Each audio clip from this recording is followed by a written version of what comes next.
All right, hi, it's Joey Remenyi here from seekingbalance.com.au, and I'm a vestibular audiologist and neuroplasticity therapist. And I have the great pleasure and joy of working with people with complex and chronic forms of vertigo, dizziness, or tinnitus.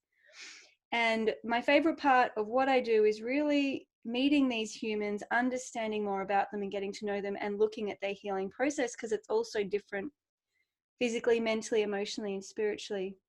And I love meeting with my clients who feel ready to share their story, share their case study, and share some of their insights. And today we have Brett from the US, who it's like a little Christmas gift to us all. It's Christmas Eve today, and well, in Australia, it's Christmas Eve. I guess it's the day before for you guys in the north.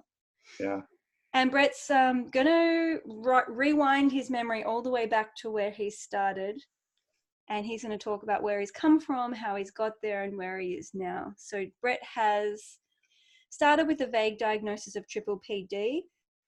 And perhaps, Brett, you can share with people a little bit about the beginnings of, getting the diagnosis and some of that stuck starting point, and introduce it right from the beginning. Well, for me, it's not totally black and white. I had a few years where I would get some dizziness that bothered me. And then I actually had PPPD with the crystals in the ears. And after that, I got the crystals put back, right, and all that. But after that, it was like really bad for me. It never went away. Yeah. So, which is a very common story. So often with people who have persistent postural perceptual dizziness or PPPD, it starts off with something like an ear infection or a benign paroxysmal positional vertigo, some kind of simple ear injury. And even when the injury fixes itself, so we roll the otoconia crystals back into place and the BPPV resolves or the infection clears up, there's this lingering, like not quite right error signal in the body. So we never really feel like we go back to normal. And that's when the PPPD kicks in. So it's like the after lingering effect. I would say that's exactly what happened to me. And yeah, how did you feel back then? What was the impact for you? Well, it got to the point where it was just, really debilitating in all aspects of my life. I just ended up spending most of my time at home, and I didn't want to. I knew it was probably dangerous to avoid stuff, but it just got to be like, I felt like I had to avoid things, driving, screens, a lot of things just upset it or made it worse or seemed to make it worse. And so, and then I went, to the doctors, and it was kind of like, well, yeah, there's maybe something wrong with your vestibular system. There doesn't seem to be anything wrong with your brain, but maybe we'll need to do drugs, which I'm really wasn't on board with.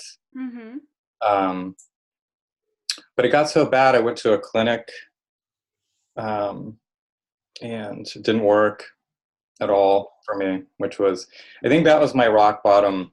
Was it a specialized clinic or just? Yes, it was. Okay. It was a specialized clinic. And what did rock bottom feel for you? Because sometimes we forget like what the rock bottom is, and the rock bottom is where some of these people listening will actually be feeling. What was that like for you? I think it felt like a rock bottom like I've never felt before in my life. Like I related to people who are, I don't know, addicts or just like real rock bottom, where I felt really hopeless. Yeah. And I felt really scared, really scared. How did that family? Because I know you're a family man. How did, at that point back then? It was really tough because I've got 2 younger daughters, and it got to the point where I couldn't really hide it anymore. Yeah. So they started getting, wondering, and I think they were scared, and I had to rely a lot on my wife, more than I wanted to, obviously. And it was just really tough. But, everybody knew I wasn't faking it. And, sometimes you wonder, like, is this really happening to me? Yeah. I think part of it, you have to, or I had to get past the kind of like, why me? Or is this really happening? Or, and of course, at that point too, I was just like hating it. Truly hating it. Was that about when you met me, or still? Yeah, that's when Yeah. that's when I contacted you to do this because, and I had been seeing a counselor, and it was helping me kind of understand the basics of what we got into, probably even more, Mm-hmm. of kind of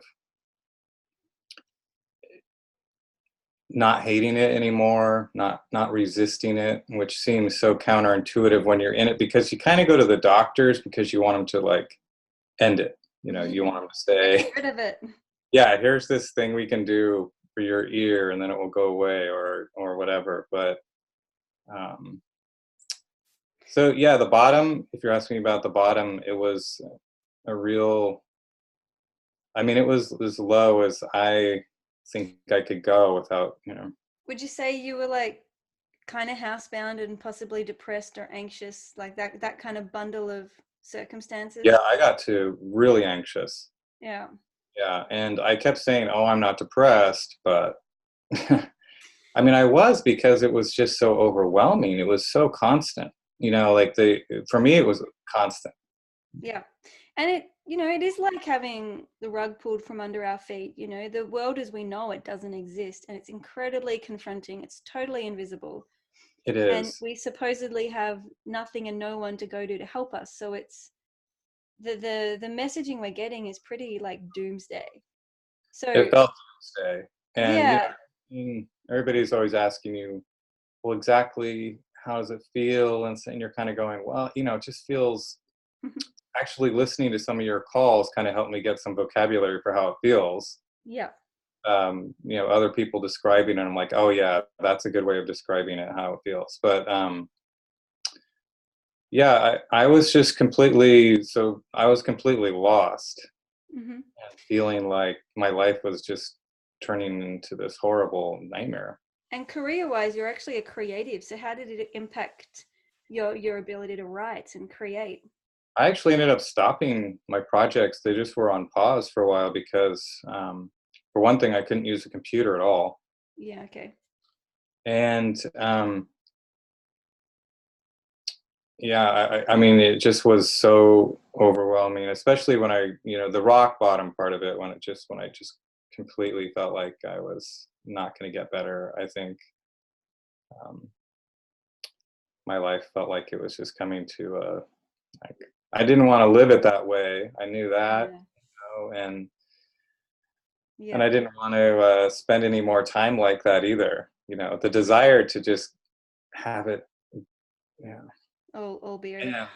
For anyone listening who relates to this and they're just like, yeah, I can't be bothered anymore. I know I don't want this. This is not me. It's not worth it. I can't live like this. And it's that real doomsday kind of suicidal edge. Just please, please hear in your heart from our hearts to your hearts. We've been there, and it's actually a really pivotal place to go. We almost have to go to the cliff's precipice and really go to that edge and Yeah. experience that doom, gloom, helpless, hopeless, powerless, dark, despairing place. Sometimes that's a turning point where we actually start to take control of our healing. Because I up think the until one that point, we've given our power away. We've been like, fix me, doctor, naturopath, kinesiologist, whatever. Fix me, fix me. We've externalized it. We've given Yeah. away our power. We feel like a helpless victim, and we've bought into all these stories that there's no cure, etc. Yeah. Once we dive deep enough into that place and realize this is just not working for me, this is not me, that's when we begin to open up the possibility of healing in a different way, with a different mindset, with a different philosophy, and we take control and we take a totally new perspective. So do you have any moments that you can reference back to where you started to shift into that new place of hope, a new place of making choices for yourself? Brett, do you remember that transition? Well, one thing was I realized, like, I'm just not going to kill myself. That was one. Yay. I was like, well, okay, if you're not going to kill yourself, then you're just gonna have to try to, well, first of all, reach out to you, and then I think it was just the idea of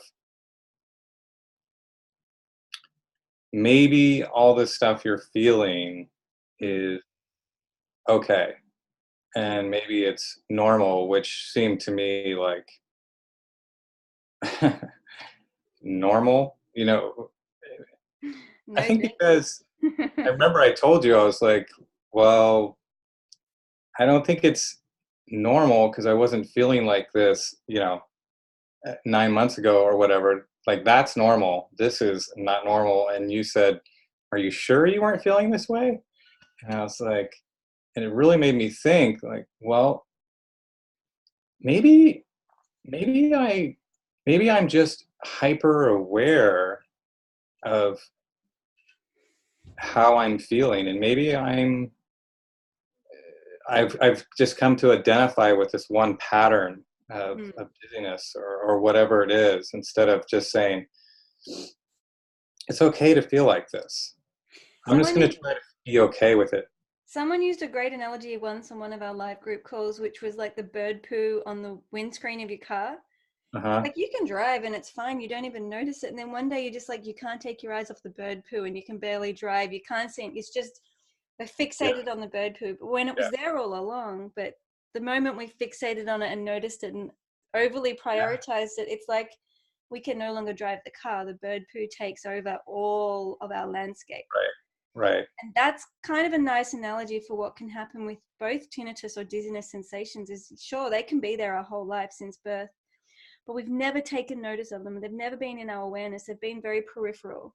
And something Mhm, happens to bring them here, and then we're desperately trying to get rid of them, when really all we need to do is dissolve and shift them back out of the front and center so mhm. we can get our life back, which is, Yeah, which I think is what happened is when I was trying to get rid of it, it mhm, was getting worse. yeah, yeah, which is how the brain works, because the brain doesn't delete, it only adds. So whatever we focus on, it gives us more of. Right. Like Brett's focusing on this, triple PD sensation. He's really into it. He totally digs it. So let's fire more neurons of that. Let's help him out. Like that's what Yeah, your brain's doing. So we end yeah. up creating this cycle. And then the therapies I take people through are kind of like about resetting philosophically. Okay, what do I really want to focus on? Right. What do I really want to build? And how can I take control over that? Yeah, and at first it just felt like I wasn't really. I felt I felt better and I felt hopeful, Mm-hmm. but at first I do think it's tricky at first to just say, oh, this is okay. I'm good with this. You're kind of faking it really at first, Mm. but then there's these moments where you realize, like, oh, you know what? I wasn't paying attention to being dizzy there for a little while, and I think I kind of wasn't dizzy because I wasn't thinking about it. And It's a win. yeah, and so you get moments at first. For me, it was gradual for me. It wasn't not like boom the next day. It was gradual. If And only, hey. yeah, I was kind of hoping for that. I just For me, it was gradual. Yeah, great. and it's still happening for me. It's still happening. It's still getting better. Are you noticing you're getting more moments of relief, play, joy, peace, Yeah. calm? So it's kind of like the moments, your new normal. We call this the new normal because often in our past life, a year back, 2 years back, 3 years back, we weren't actually the calm, peaceful Buddha, right? No. And so we're creating this new sense of normal, this new neural firing pattern. Whatever we choose, for some people, it's adventure, it's courage, it's diversity, it's Mhm. feeling confident, it's calm, it's peace, it's steady, it's whatever it is people choose. What did you begin to work on, and how did you start to see that, oh look, I'm feeling less dizzy and more of this calm, and it's starting to kind of have this accumulation effect? Yeah. Well, I think you encouraged me to start focusing on what you want, Mm-hmm. which at that point in it, all I was focusing on was the symptoms and how to hopefully avoid them. Yeah. Yeah, and so there was really no focus on enjoying life anymore for Mm-hmm. me. Um, The and absence of I joy. know I'm getting better because I'm having moments where I'm just laughing a lot more about things like that. I'll be like, huh, you know what? That's things are changing for me. I also kind of just took control of my life. I was able to look at my life. I mean, that's one thing that it did afford me, was this moment of like, wow, I this is a chance for me to really be honest with what's going on in my mind all the time. And it was a lot of one way or another, Brett's not good enough. Brett doesn't work in this world. Uh, you know, um, Happy endings was another thing I remember we went through, which was, Yeah. I just kind of realized, no, I don't think I think I have some real beliefs that things just are going to turn out bad. Mm. And that was another. So it was, I mean, because every time you brought something like that up, I would think about it the rest of the week, and I'd realize, that's not true. Yeah. Things turn out just fine for me. But So so there was a lot of self-discovery.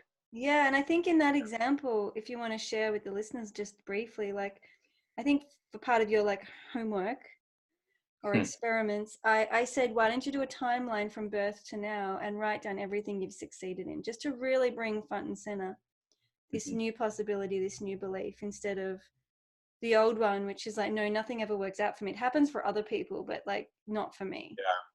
And really shifting that, and that can be a 1 week process. It's not actually that tedious. No. But how did that change things for you? Like, what's the impact of that belief paradigm? Well, it changed a couple things. It changed the way I looked at my life, and especially my recent past, but it really changed anything I took on new. Yeah.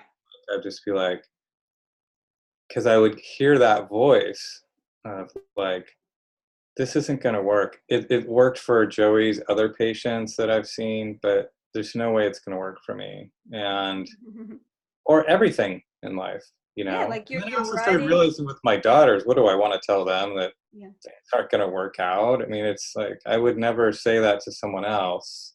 Um, yeah. And I think you even said with some of your writing projects, like you ditched a few ideas and you went back and reread them and went, oh, there's a lot of promise here. These are like, you were seeing things with Yeah. fresh eyes. Yeah. That did happen. And yeah, that was a big piece for me. Mm. The whole idea of like this whole story I had of myself that wasn't true. Mm-hmm. So yeah, that was a big one. And if you think back to like the old Brett, if we simplify it, it sounds like he was basically project get rid of symptoms, avoid symptoms. That was everything in your day revolved around those kind of intentions. Mhm.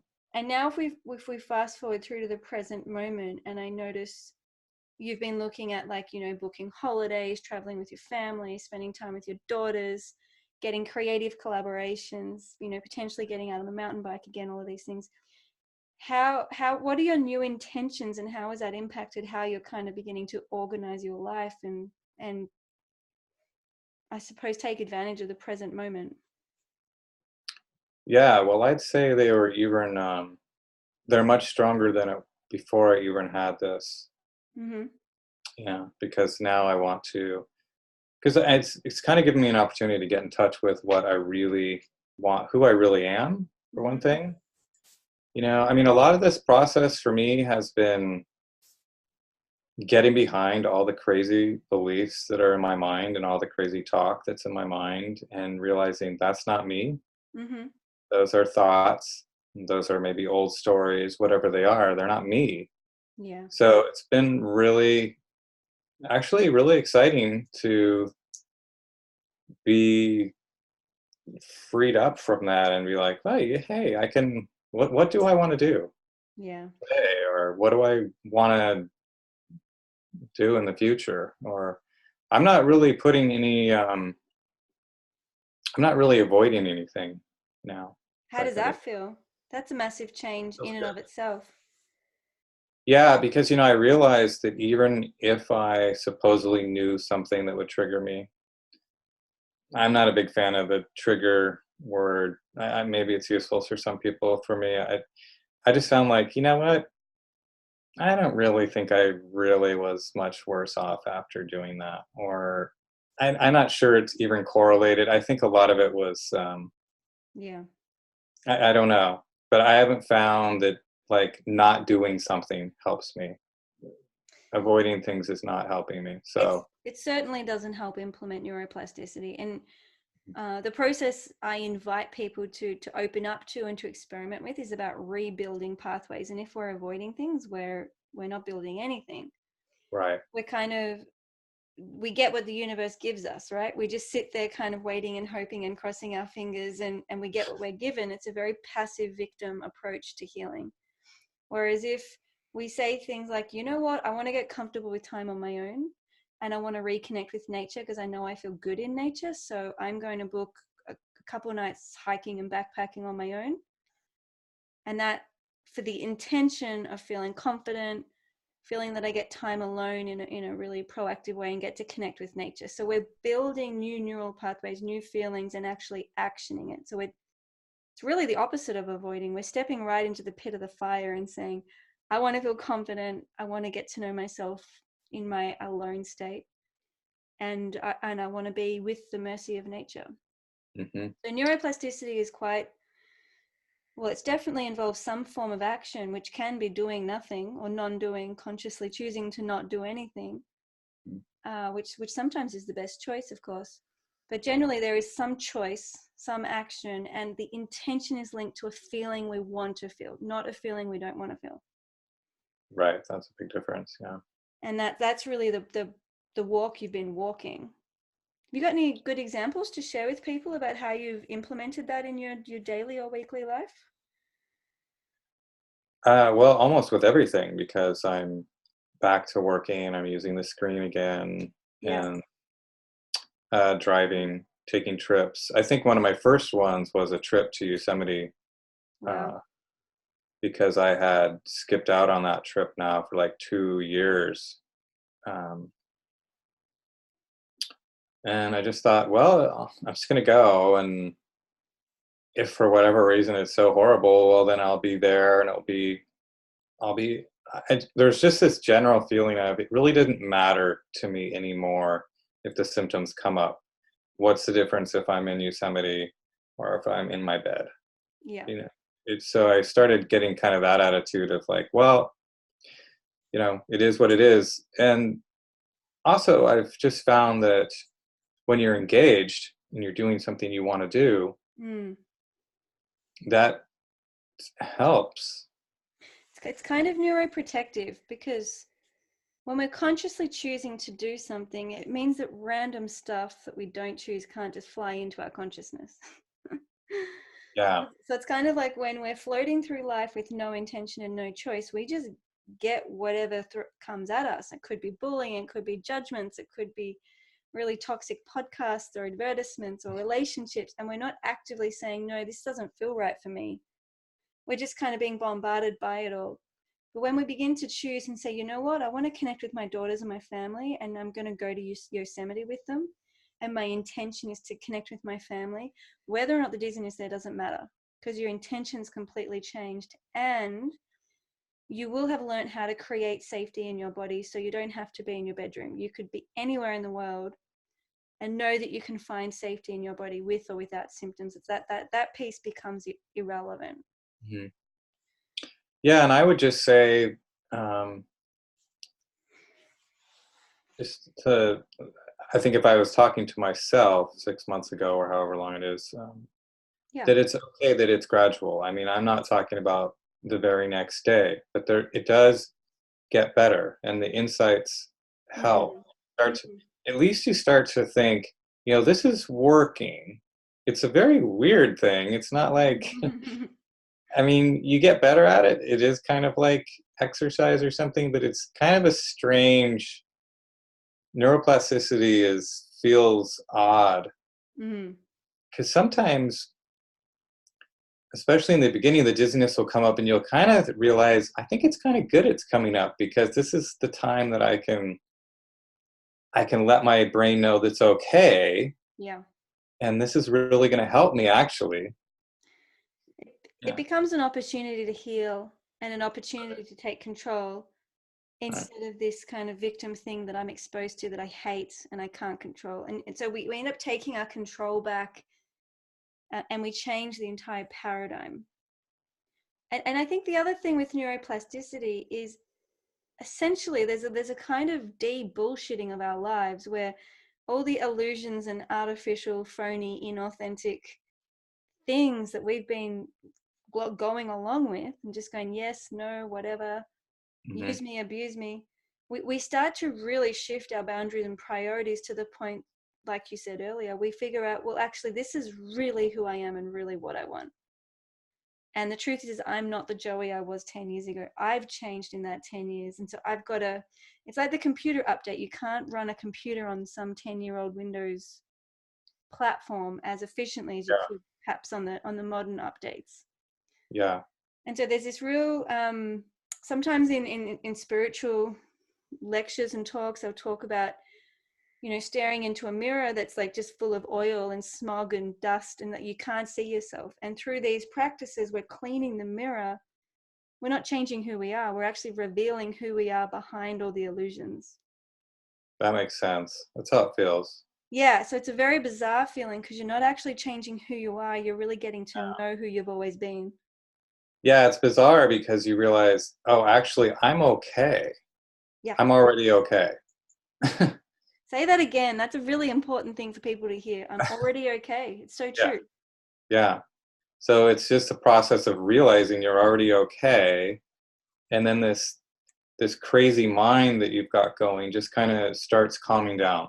I guess Yeah. that's how it felt to me. It slowly, it keeps bringing you all the horrible panic and everything, and you just keep going, no, I'm okay, and it's like slowly stops what it's With doing. time, it quietens. It quiets down. Yeah. And the panic, so it's almost like we've got this like radar Mhm. and at one extreme we're panicking and we're despairing and we're hopeless and we're helpless and it's like I can't live like this, I hate myself, all of that story is really loud. And it gets to a point where we can look at that and go, yeah, I don't have to participate in that, and we can shift back over to the I'm okay right now. Like there is nothing going on. Like no saber-toothed tiger, no flood, no fire, no electrical storm, no tornado. It's just this story in my head that I don't have to choose to listen to. And gaining those skills is really how we start to regain our clarity, because it's exhausting, it's expensive, and it's Yeah. unpleasant to live in the catastrophe story. It's completely exhausting. Yeah, we've all been there. Yeah. Really, really exhausting. And I think that, sometimes I'd have to just be like you had said, are your feet dizzy? Are your, so it makes, sometimes you might just say, I'm okay. And it's just because maybe you have to think of your feet, just focus on your feet or whatever it is. So you don't get into that storm of, oh my God, what should I do? This is all that stuff, Mm, which is funny because I don't really go there really now. So I don't, I have to actually remember it, but I remember it was pretty constant of yeah. like trying to figure out what to do and why this. And Exactly. And this is the rewiring of the neural pathways. So when we're in the thick of symptoms and over identifying with them and self-hating and self-rejecting, that catastrophe story of I'm not okay and there is no cure, or I need a cure, or someone's got to fix me, that panic story will have like super highways connecting to it. So you can access it quickly, effectively, efficiently, with intensity 24/7. mm-hmm. And as we begin to let go of our addiction to the mind and we start to feel in the body, feel the feet, feel the hips, feel the shoulders, we start to shift how the brain wires. and we start to look at the stories and look at the emotions from the witnessing perspective, we actually begin to loosen those superhighways to the catastrophe, and we start to rebuild new neural pathways within our body. So it's the mind-body interconnected system. We create new biofeedback loops with new neural pathways that actually tell us, I'm safe, I'm fine.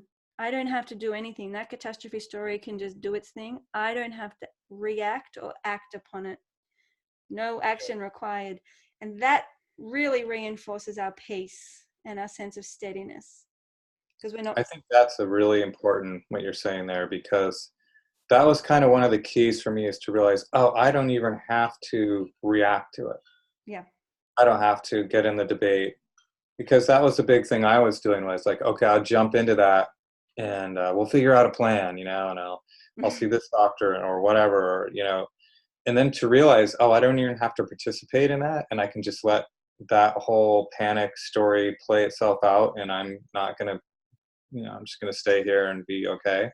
And then with time, we used to have superhighways to the panic, but they actually dwindle away, and they turn into really slow, like bicycle routes. Mm-hmm. And the new superhighways start to rebuild in areas of confidence, steadiness, peace, calm, whatever it is we're working on and choosing. So you're actually rebuilding and re-navigating, redesigning your inner neural pathways. Yeah.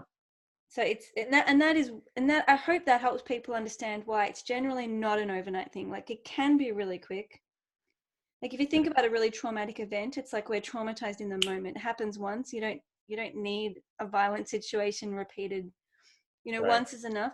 So neurons can refigure in an instant, and that can happen both with very positive, ecstatic, intense feelings of bliss, where people just access it in a moment really quickly. Mm-hmm. And it can also happen with the traumatic side of things very quickly. We can rewire fear.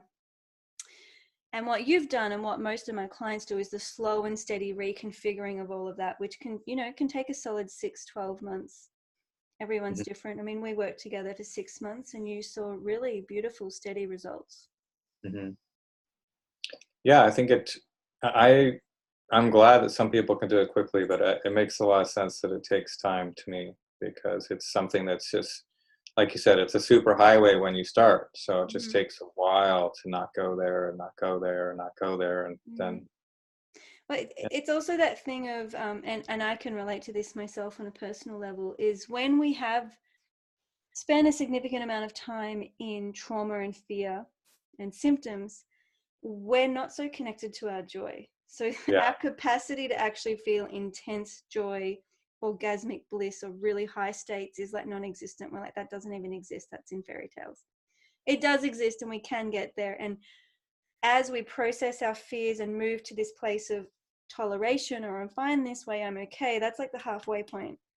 Then we keep building our pleasure pathways, our joy tolerance. We allow more pleasure in, we allow more joy in, we laugh more, like you mentioned. yeah, And that's where the neuroplasticity can actually speed up a bit, because the more intense the feeling, the more neurons that fire. yeah. I have to say, at first, when you start to ask about, pushing me to, what's your joy and this and that, I mean, I felt it was just annoying, because I'm like, I was like, I just want to fix this thing. I don't want to think about, I'm not having any joy. And I love that you say that, because I'm pretty sure I asked you that on your initial consultation, which means yes, before you'd even agreed to the program, I'm like, look, we're going to focus on your joy. You need to know that this is a yeah, really big part of your healing. And I was doing the whole, if you've already got a counselor you like, you might not need to work with me. Like, I really put the ball in your court to say, is this the direction you want to take? And I think it's a real credit to you that you allowed yourself to feel annoyed, but to listen to something inside of you that said, actually, this is the path I think I need to take. yeah. Well, there was something that I was missing. I know that. Yeah. And And we can't therapize it. We can't talk our way out of this. We can talk our way into it, but we can't talk our way out of it. yeah. And I guess it's just, it's good to know that it's possible, because it's just, that's a horrible place to be in. Yeah. I would never wish that on anybody. Yeah. It was, and it was shocking. I think I was in shock, Yeah. Yeah. really. Yeah. Yeah. Yeah. It's almost like a PTSD. It's like, where do Mhm. I go with this? I think I had PTSD by the time I had talked to you Yeah. because, yeah. Yeah. So I'm curious, as we wrap up the call and you offer any words of wisdom that you would want to hear, winding the clock back 6 to 12 months. Um, I suppose if you think about the current Brett, let's say you just get slogged with we'll call it a setback, but an experience of symptoms, which can happen to me, can happen to any of us on any given day. Mhm. What are you going to say to Brett on those days when he's just feeling discombobulated and disempowered, or he's got the sensations and he's like, God, what's going on? Why me? What would be your words of encouragement for Brett in those moments? Hmm. Well, I guess I've just realized now those are things that are coming up. Those are patterns. And they're not me. Mm-hmm. They're not going to be me forever. Those are patterns that are happening right now. And I can choose to be okay with those and not put, it's really about what you focus on, I think, is the key. Yeah, because if you don't focus on that and you say, okay, I'm feeling that, whether it's a setback or if it's symptoms that you thought you were over, or maybe you're not over Emotional. yet, but Yeah. it's kind of a trick. It feels a little bit like a trick at first, where you're like, okay, that's okay, but I'm still going to do this and I'm going to focus on this. And sometimes I didn't even know if it was working. Mm-hmm. It took a while, and then you start to realize that it is working. Mm-hmm. And I guess I would say there's hope in that, because it does feel like you have some control. Okay, even though the symptoms maybe are still happening, there's something where you've flipped the script a little bit, where you're like, no, I'm in control. Mm. I, I'm saying that's okay, and I'm also saying I'm going to do this too. So I felt like at least I was in control in some way, instead of just uh, and I also didn't have to focus on just the doom and gloom of it Yeah, anymore. the resistance is annoying. Not well, Yeah, it's annoying, but what I meant to say was exhausting. This is my pregnancy brain. so exhausting. It's So exhausting. exhausting. And to Mhm. sit back and say, actually, no action required. I don't need to do anything about these sensations. I can drop back into what what I feel in my body, what I want to feel in my body. Because the irony of it is, and the paradox is, we can be having full blown sensations, super intense, and you can throw in some fear and anxiety. There will still be a pathway of calm or fascination, gratitude, blessing, hope somewhere in your body you can find and focus on. So you can actually have feelings of calm and peace and awe and all of that at the same time as a fear or anxiety Mhm. circumstance. And we just get better at going, I might just focus over here a bit. And then, of course, the brain levels it all out. Yeah, so don't be afraid to start that process. Mm. That, I think, for me, it was like, even if you think it's not going to work for you, still start. Yeah, don't believe everything your brain tells you. Yeah, that's the thing, is just because your brain says that doesn't mean it's true. And this is it's a very human process. So we have young kids doing it. Kids often get quicker results than the adults. Hmm. Um, and I've seen people all the way through their 80s going through this process. So it's not an age related process. It's not gender related, and it's certainly not cultural or ethnicity Hmm. um, related either. It's human. All humans have experiences, sensations, feelings, thoughts, relationships, connections. All we're doing is clearing that mirror and seeing authentically, what are we really looking at, what are we really working at, and making choices. Because we're all faced with this psychological smog and this murkiness that confuses us, makes us leave our bodies and abandon ourselves. And we try and just float in society. We try and just do the right thing and do the shoulds, and we live in high pressure, high expectations, and with an unfortunate amount of labels, like way too many labels. We're labeled left, right, and center, from gender to whatever economic status to medications and illnesses or whatever. We're ranked and labeled, and it's not healthy for our humanity. So really loosening our grip on labels, I think, is one of the biggest gifts of spirituality. Not to be confused with religion. Religion's all about labels. Spirituality is all about letting go of labels and being a human and really connecting to oneness and this common ground that all humans share. So it's a beautiful process, and I was skeptical as well. So when I started it, it's an experiment. You're like, well, I don't know if this is going to work, but it's better than not doing anything. Yes. And then even as I built the online program like Rock Steady, with the videos and the audios and the modules and the self-study education, as a therapist, I'm like, I don't know if this will work. Like, I'll build it knowing that the resources have worked with people. And then you have to throw it out into the ether and go, well, does it work? And turns out it does. And in many different countries, and I've got people in France and Belgium and Sweden, and some people are using Google Translate to help them access Rocksteady. So it really is an amazing human process. So I think it's really important that if you're out there going, no, I can't do this, it's not for me, and you're labeling yourself, just as Brett said, have a go anyway. So it's very humanizing and grounding, which I think is the biggest gift. But what do you think, Brett? What are your wrap-up words? Yes, I think it really is about how you want to live your life. So I think there was a reason it happened to me. I think I was susceptible to it. I think I was kind of had that mindset that probably could pick up on something like this. And so it was really not going to go away until I did something about the way I related to myself and my mind and all that. I really believed that it was not going to go away. So, was it worth it for you? Like the investment in time and commitment and yeah. Oh yeah, of course. Yeah.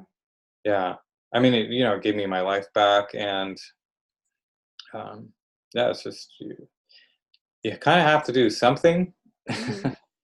And maybe people, and maybe even me, I needed to, you need to do all your doctor stuff or whatever it is first. I actually recommend that globally. It's good to get medical clearance first.